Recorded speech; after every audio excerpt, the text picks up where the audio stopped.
Good morning, everybody. This is Deuster with Cryptids and Critters Paranormal. I got a little experience I want to share with you this morning. True experience. My grandmother, I call Granny Matt, she passed away in October of 1956 when I was only 4 years old. It was my father's mother, and I always just called her Granny Matt. And because I didn't get to spend too much time with her. Like I said, she passed away when I was 4, and she was pretty much bedfast for the last couple of years, so I didn't get to spend too much time with her. But anyway, like I said, she passed away in October of 1956, and she was buried in Owens Chapel Cemetery. And so over the years, we just kind of lost track of where the grave was at. There never was a headstone put up to mark the grave, and to make matters worse, they added a couple of rows onto the cemetery, which she was in the first row, but now she's going to be the second or third row. But anyway, I lost track exactly where her grave was at, and I went up there several times trying to find somebody that maybe could tell me. But I went down and talked to Mr. Keith. He was kind of like the caretaker. He mowed the cemetery and kind of took care of it. He's the one you would see if you needed to buy a burial pot or whatever. So anyway, I asked him, I said, do you have a map or a drawing of anything that shows where my grandmother is buried? He said, no. I said, as long as I've been over this cemetery for years, and I've never seen a map or a drawing or anything, where that shows where the burials are. So that kind of dashed my hopes on that idea, So we would, but I was getting ready to go, and he said, by the way, he says, a couple of tree limbs fell off that tree up there, and I knocked a couple of tombstones over. And he says, if you don't mind, the next time you by here with your chainsaw, would you cut it up for me and just kind of pitch it over the fence? He says, I'll pick it up from there and haul it off as firewood. But he says, I'm too old to run a chainsaw. And so I told him I would take care of it. So I just stopped what I was doing and went home, got my chainsaw, and came back. And so I go up this tree limb. I get the chainsaw started. I go up this tree limb. I'm starting cutting on this tree. And I'm kind of facing with my back turned toward the main cemetery. So anyway, I'm sitting there cutting this tree limb, and I feel something watching me.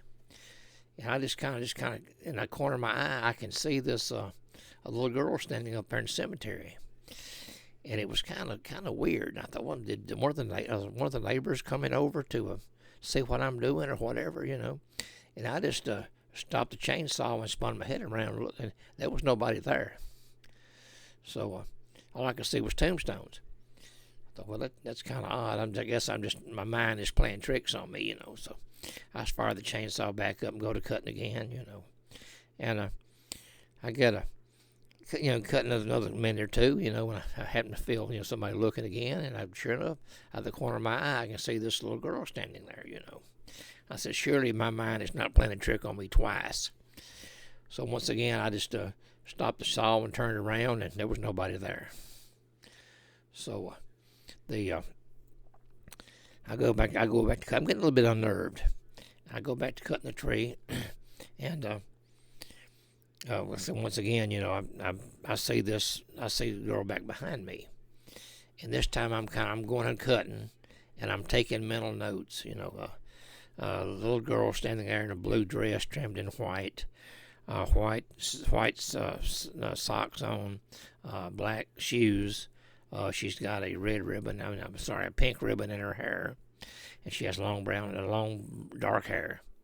It looks to be about maybe 13, 14 years old, maybe something like that, And I thought, I know my mind is not making this kind of stuff up, So once again, I stopped the saw, turned around, nobody there.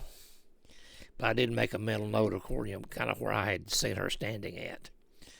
So I just kind of turned my back on that direction and go ahead and get the limb cut up, and threw the debris over the fence, and got in my truck and left.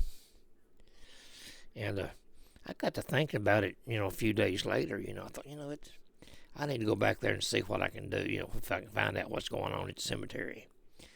So I go back up there and walk to, go to the cemetery, and I walk up to where I saw her at, and sure enough, her gravestone shows that she was 12 years old.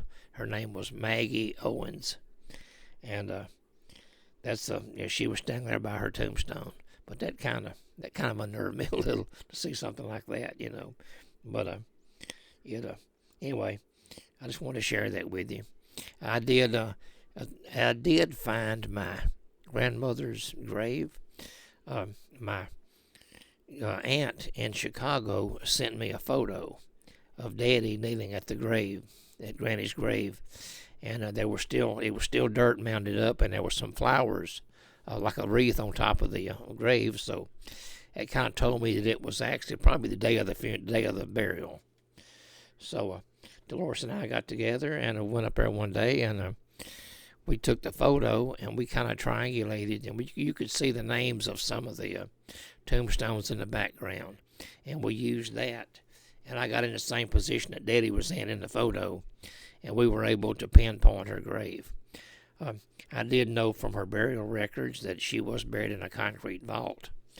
So I did probe her grave, and did hit concrete. I did mark all four corners of the vault, and that was the weirdest feeling I ever had in my life when that probe hit that concrete. It sent shivers down my back. But anyway, we did find her grave, and I did put her up a permanent marker at her grave. But anyway, I just want to share that with you. Thanks for listening, and I hope you enjoyed it. Once again, this is Deuster with Cryptids and Critters Paranormal. If you don't mind, subscribe to my page, Cryptids and Critters Paranormal, and give me a like, and we'll catch you on the flip-flop. Good day, everybody.